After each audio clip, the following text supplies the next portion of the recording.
Mail मिलाप रहा, जुड़े रहे।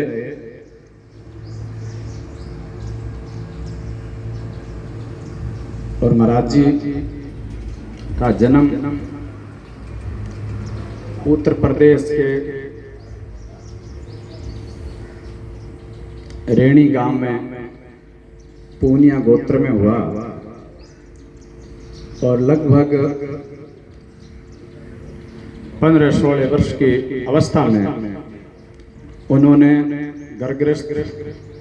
अपने पर घर गृहस्थी, शादीशुदा तो थे नहीं, बच्चे थे, अपने माता पिता परिवार को छोड़ करके हरिद्वार अखाड़े में आकर के रहने लगे। तो वहां से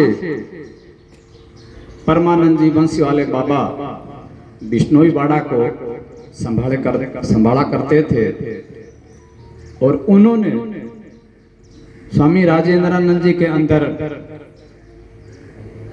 वो जो है गुण देखे कि ये समाज के लिए बहुत कुछ करने वाले हैं। और मैं आपको बताऊं कि बाबा बंसी वाले बड़े जो है भारी भरकम शरीर के और स्वामी राजेंद्रानंद जी की तरह ही मोटी मोटी आंखें थी, बड़े जो है रईस राजघराने के थे, कांट की महारानी थी, उनके भतीजे थे। और जब देश आजाद हुआ तो बंसी वाले बाबा ने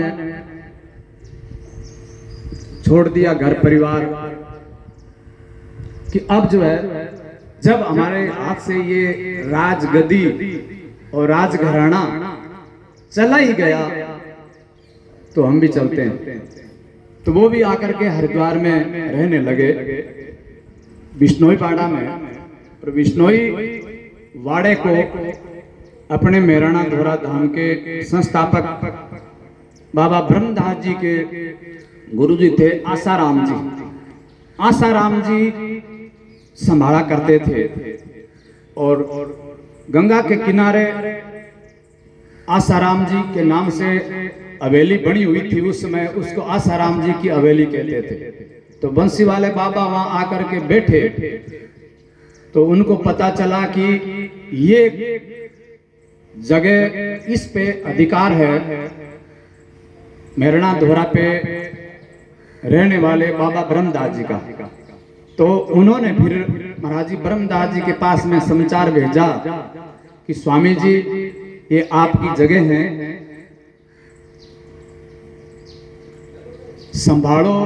ऐसा जो है परमानंद जी बंसी वाले बाबा ने बोला है। तो महाराज जी ने जो समाचार लेकर के आया उससे कहा कि भाई आटे के आटा नहीं लगाया जाता, मैं मांगता नहीं हूं और मांग करके वहां जो है सेवा करनी मेरे बस की बात नहीं है, मैं तो यहाँ बैठा हूं और उनको बोल देना आप संभालो। तो बंसी वाले बाबा को जब ये समाचार मिला तो उन्होंने उस जगह को उस समय के हिसाब से जो भी व्यवस्था थी वो व्यवस्था की। फिर धीरे धीरे जब बूढ़े हो गए, खर्चा था और कमरे लगभग जो है किराए पे दे दिए गए।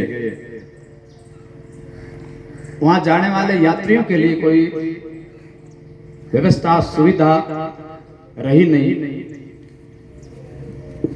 तो महाराज जी राजेंद्रानंद जी को लेकर के आए, उन्होंने देखा कि समाज के लोग बहुत संख्या में आ रहे हैं और रहने के लिए जगह नहीं है, आकर के कोई कमरे मांगे, व्यवस्था मांगे तो कैसे करें, क्या करें। ऐसे सोचते सोचते जो है बंसी वाले बाबा जी का स्वर्गवास हो गया। अच्छा, बंसी वाले बाबा जी का स्वर्गवास हो गया तो राजेंद्रानंद जी जो है किसी एक जाति से, एक बिरादरी से बंधे हुए नहीं थे। तो उन्होंने हिमाचल में से 1-2 कमरे की व्यवस्था की। फिर धीरे धीरे अपने एरिया में बढ़े तो किसी ने अपने पिता के नाम से, भाई के नाम से, माता के नाम से कमरे बनाए और स्वामी राजेंद्रानंद जी ने जो कमरे कब्जे कर रखे थे वो कमरे भी छुड़वाए। जब वो कमरे छुड़वा रहे थे, कई कमरे छुड़ा लिए थे कब्जे से, कई कब्जे में थे, उस समय बीच में चैत की अमावस्या का मेला लगता है लोधीपुर धाम। तो मैं, स्वामी राजेंद्रानंद जी, स्वामी भगवान प्रकाश जी और स्वामी भजनानंद जी, हम चारों बस अड्डे पे पहुंचे और बस की देखभाल कर रहे थे। इतने में एक नौजवान बच्चा आया, 2-3 लड़कों को साथ में लिए हुए, कहने लगा कि को जगह खाली कर देना। बंसी वाले बाबा बोलो हमें सौंप के गए। तो उन्होंने कहा वो जगह बंसी वाले बाबा जो है तुम्हें नहीं सौंप के गए हैं। राजेंद्र जी महाराज कहने लगे मुझे सौंप के गए। बोलो मुझे सौंप के गए हैं तो फिर देख लेना, बोलते हैं साथ में क्या सलूक करते हैं। ऐसे कह करके वो चला गया। तो मैंने पूछा कि कौन है महाराज जी? बोलो ये हरिद्वार शेरकार हरिद्वार जिले का माना हुआ गुंडा है, इसका नाम है काका। अच्छा काका बोलो जो है उसका काम ही था ये मर्डर आदि करने का। तो वो बाबा जी के पास में आया करता था पहले।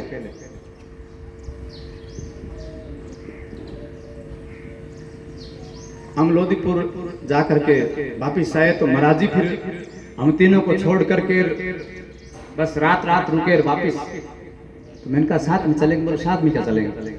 आपको पता है ये गुंडा जो है दूसरे गुंडों को ला के बिठा देगा, दूसरे गुंडों को ला के बिठा देगा।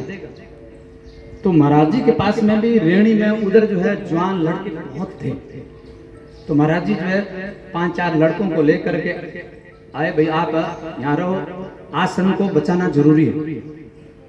तो उन्होंने अपनी जो है जान की बाजी लगा करके, मैं आपको बताऊं कि मैं महाराज जी के पास में जाया करता था। तो एक दिन मैं गया, तब तो कमरा जो है खुला ही था। दूसरी बार गया तो उन्होंने कमरे के तीनों तरफ जाली लगाई। एक जो है कुत्ता कहीं से लाए बहुत बड़ा, जो हर परिस्थिति में मुकाबला कर सके एक आध आदमी का, और मुकाबला न कर सके कोई गोली से मार दे तो भी वो घुसे तो महाराज जी की आंख खुल जाए, ऐसी परिस्थिति थी। तो उन्होंने देखा कि महाराज ऐसा नहीं, तो फिर उन्होंने क्या किया, एक दिन रात को 4-5 बजे एक आदमी को, भाई किसी आदमी को मारने की सुपारी दी गई गुंडों को, और उन्होंने मार करके, और पश्चिम की तरफ पहाड़ है, पश्चिम की तरफ इस तरफ पहाड़ है, विष्णु पहाड़ के एकदम ऊपर उस एक छोटा सा दरवाजा खुलता था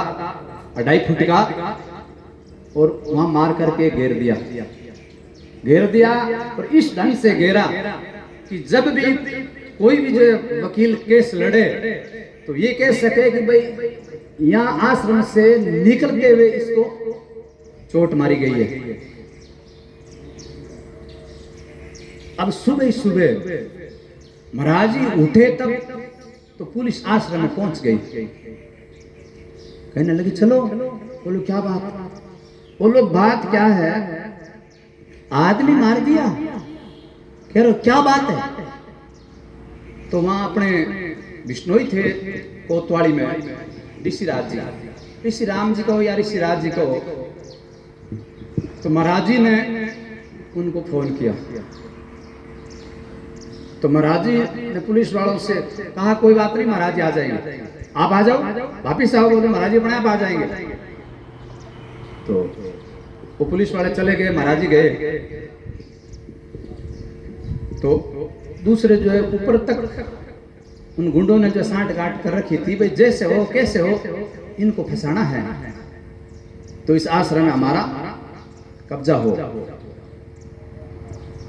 तो ऋषि राज जी ने फिर ऊपर एसएसपी तक फोन कर दिया, भाई ऐसे ऐसे संत है और ये इनके जो फोन आ रहे हैं ऐसे ऐसे उन गुंडों के दबाव से जो है ये हमारे अफसर भी कोशिश कर रहे हैं महाराज जी को फंसाने की। तो उस मसले को जो है ऋषिराज जी ने वहीं ठप करवा दिया। उसके बाद में जो है महाराज जी ने पूरे आश्रम को जो है कब्जे से छुड़वाया, और आज जाकर के देखो कितना जो है भव्य आश्रम जो है वहां बना हुआ है, और कितने लोग आते हैं। तो महाराज जी सबके साथ में ऐसा प्रेम रखते थे, हर व्यक्ति के साथ में, चाहे छोटा हो, चाहे बड़ा हो, चाहे गरीब हो, चाहे अमीर हो, और मिलते थे तो बड़े प्रेम से मिलते थे, और हर व्यक्ति को जो है बड़ाई करते थे। किसी से कोई जो है ईर्ष्या जलेस जेल्स नहीं रखते थे, ऐसा उनका स्वभाव था। और उन्होंने जो है ऐसी एक मान लो अपनी मिसाल कायम की है। उन्होंने जो है लोगों को एक ऐसा आदर्श जो है दिखाया, जैसा भगवान जाम्बू जी ने अपनी वाणी में कहा जीव दया पालनी, और जैसे 27 वर्ष तक भगवान जाम्बू जी ने गायें चराई, खुद जो है साक्षात जो है परमात्मा ने साकार रूप धर करके गायें चराई। तो स्वामी राजेंद्रानंद जी महाराज जी जैसे ये महापुरुष भी जो है भगवान के भेजे हुए फरिश्ते ही हैं। भगवान की जो है आज्ञा से ही ऐसे महापुरुषों का जो है जन्म या अवतरण होता है। किसी व्यक्ति के हम किसी को कहे कि आप नहीं करते, आप नहीं करते, वो नहीं करते, नहीं, वो तो भगवान की प्रेरणा से होता है। देखिए मेरे को स्वामी राजेंद्रानंद जी महाराज जी भी कहते थे, और अपने बहुत बड़े गो भक्त महंत भगवान दास जी जाम्बा वो भी कहते हैं। राजेंद्रानंद जी महाराज जी कह रहे हैं कि स्वामी जी गौ माता की कृपा देखो मेरे पे। पहली बार जब पंजाब में आए महाराज जी राजेंद्रानंद जी, तो मेरे से कहने लगे कि महाराज जी मेरे को जो है बीरबल जी गोदारा की ढाणी जाना, चौधरी मंगल जी धारणिया के घर जाना, विष्णु जी डेलू के घर अबोर जाना। कोई साधन तो मेरे पास में ML कौन सा वो स्कूटर था, मैं महाराज जी को जो है स्कूटर से तीनों के यहाँ लेकर के गया। तो लेकर के गया तो कहने लगे महाराज जी पहले जो है अब लोग जो है बोलो इनोवा गाड़ी तक जो है दान करें कि महाराज जी गौ सेवा करते हैं और जागरण भी लगाते हैं, और भी जो है बोलो सभाएं होती है तो उनको अटेंड करते हैं। भाई 12 बजे शहर में कोई धर्म सभा अटेंड करनी है, 1 बजे 1:30 बजे यहाँ सुखचैन में आकर के गौशाला में जो है प्रचार करना है, तो बोलो कैसे हो सके। बहुत ज्यादा कोई तेज गति से चलने वाला कोई साधन हो तो बोलो ये सब जो है गौ माता की कृपा है। अच्छा महाराज जी भगवान दास जी से एक दिन मेरी बात हुई, तो भगवान दास जी मेरे से कहने लगे कि एक वो ही दिन था, उनके पास में जो है ऐसी व्यवस्था नहीं थी, तो कहा भाई गौशालाओं के लिए दान करो तो पहले महाराज करो, तो सभी देर मैंने कहा मैं गौशाला में जनरेटर दे दूंगा। तो बठिंडा से खरीद के 30,000 का मैंने जनरेटर पहुंचाया। अब मैंने 30,000 का उस समय जनरेटर पहुंचाया, अभी उनके पास में 6-7 लाख का जनरेटर है गायों के लिए। तो वो कह रहे वो दिन था, आज दिन है, बोलो ये सब बोलो मेरे पास में जो है गाड़ी है, तो बोलो गौ माता की कृपा से जो कुछ है बोलो कपड़े वस्त्र सब जो है गौ माता की कृपा है, माता की कृपा से ही बेटे का जीवन होता है। तो हमारी गौ माता, तो इस बात को जो है संत महापुरुष स्वीकारते थे, और उन्होंने देखिए जो भी कार्य किया कोई कार्य जो है अधूरा नहीं छोड़ा। सारी गौशालाएं उन्होंने जिसकी भी नींव रखी, लगभग जो 99% गौशालाएं अपने पैरों पे खड़ी है। हाँ बस जो खड़ी है उनको जो है हम आगे से आगे जो गति देते रहे, इस बात की जरूरत है। और अब कल हम श्रद्धांजलि समारोह में थे, तो उनके शिष्य थे गोविंदानंद जी, और गोविंदानंद जी ने कहा कि हम 4-5 भाई हैं, गुरु भाई है, और सब जो है आचार्य पढ़े हुए, और हमें गौशाला में जहाँ भी कथा कहने के लिए बुलाएंगे तो हम अपने गुरुजी के पद चिन्हों पर चलते हुए गौशाला में से कथा वक्ता के रूप में कोई भी जो है मेहनताना, कोई भी दान दक्षिणा जो है नहीं लेंगे। जय। तो उनकी जो है बहुत अच्छी सोच। और प्यारे बंधु, बहुत सारे जो है संत गए, धर्म गुरु गए, राजनेता गए, और बहुत सारे जो है शिष्यों के गुरुओं का स्वर्गवास हुआ। जितने जो है आंखों को देखा मैंने, तो जिस प्रकार जो है राजेंद्रानंद जी के जितने शिष्य थे, 18 शिष्य उनके, और सभी फूट फूट करके जो है रो रहे थे। और मैं कल वहां से चला 2 बजे, तो मेरे गोद में आगे बोलो, गुरुजी की जगह हम अभी आपको मानते हैं, आप हमारा जो है मार्गदर्शन करते रहना। तो मेरे से कहने लगे आप 31 दिन रुको। मैंने कहा मैं 31 तारीख तक नहीं रुक सकता। मैं जो आप इस प्रकार रोते हो, मुझे खुद को रोना आता है। तो उनको बड़ा जो है डांड बंधा करके आश्वासन दे करके, आप 31 को आओगे ना? तो मैंने कहा हाँ हाँ।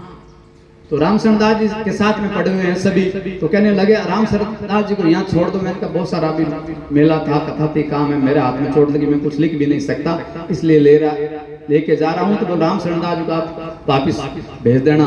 और यहाँ जितने लोग आए थे सब जो है रो रहे थे, सब। क्यों? कहा कबीरा जब हम पैदा हुए हम रोए, हाँ जग हंसा हम रोए। कबीरदास जी महाराज कहते हैं कि जब हम पैदा हुए थे हम तो रोए, लोग हंसे, करनी ऐसी कर चलो हम हंसे जग रोए।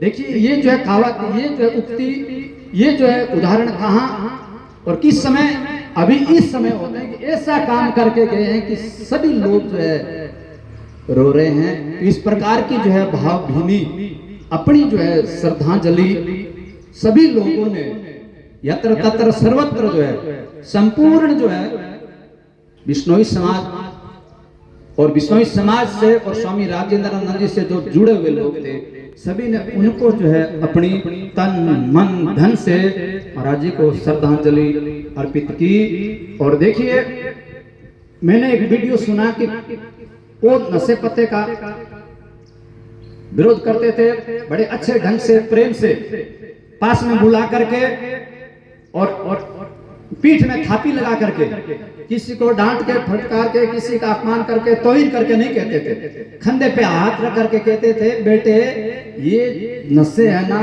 तन को धन को, तन को भी जो है नुकसान पहुंचाते हैं, धन का भी नाश होता है, हमारे धर्म का भी नाश होता है। तो अब की बार मैंने सुना एक दिन उनका भाषण, वो बोल रहे थे कि बिश्नोई भी कई ऐसे हो गए, बोलो होका पीने लगे, बोलो देख तेरे की होका पीते हो बिश्नोई होकर के। गुरु महाराज भी लो जिनका ओका पानी आग भूल न दीजिए, बोलो ओके वाले को तो आग और पानी दोनों नहीं देनी चाहिए और तुम होका पी रहे हो। अब उधर हरियाणा यूपी में क्या हुआ, जो कावड़ लेकर के जाते हैं ना, वो बम बम भोले बोलते हैं, होका पीना शुरू कर दिया। ये जो है उसको जब पहले जो है लोग थे तो होका पिया करते थे, धीरे धीरे सभी ने होका छोड़ दिया। लेकिन ये कावड़ वालों ने शिव जी के नाम पर भांगर गांजा और होकार पीना शुरू कर दिया, तो वो होके का जो है विरोध कर रहे थे। तो इसलिए गायों की सेवा तो उनकी सर्वोपरि सबसे जो ऊपरी थी।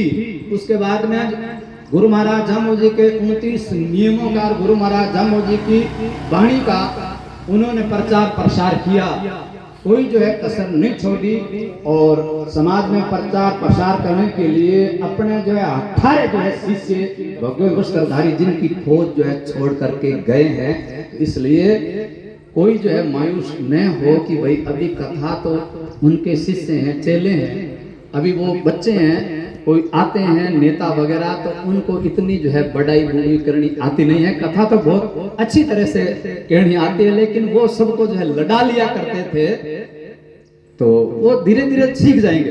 जब आएंगे इस क्षेत्र में, इस लाइन में, गौशाला की लाइन में पड़ेंगे, तो गौ माता के हित के लिए, गौओं को जो है संवर्धन के लिए, उनके संरक्षण और रक्षण के लिए जब इस लाइन में, इस मार्ग पे जो है उतरेंगे, तो सब जो है टैलेंट, सारी जो है तरह की जो है आ जाएगी, चतुराई, होशियारी, हर तरह का जो है व्यक्ति को, जब व्यक्ति जिस काम को शुरू कर देता है तो उस काम की जानकारी अपने आप जो है आगे से आगे मिलती जाती है। तो बहुत जो है अपूरणीय क्षति हुई। महाराज जी की जगह तो शायद कोई नहीं ले पाएगा, फिर भी हम कोशिश करें कि उनके पद चिन्हों पर चलते हुए गायों की जो है सेवा के लिए, और भी जो है वन्य जीव जंतु है उनकी सेवा के लिए, और नन्हे मुन्ने नौजवान बच्चे हैं नशे की तरफ बढ़ रहे हैं, उनको रोके, रोकथाम करने के लिए। तो महापुरुषों को यही सच्ची श्रद्धांजलि है। और मैं मनसा वाचा कर्मणा ब्रह्मलीन महाराज जी राजेंद्रानंद जी को अपनी जो है भावभीनी श्रद्धांजलि समर्पित करता हूँ और अपनी वाणी को विराम देता हूँ। सभी के भीतर बैठे हुए परमात्मा को प्रणाम।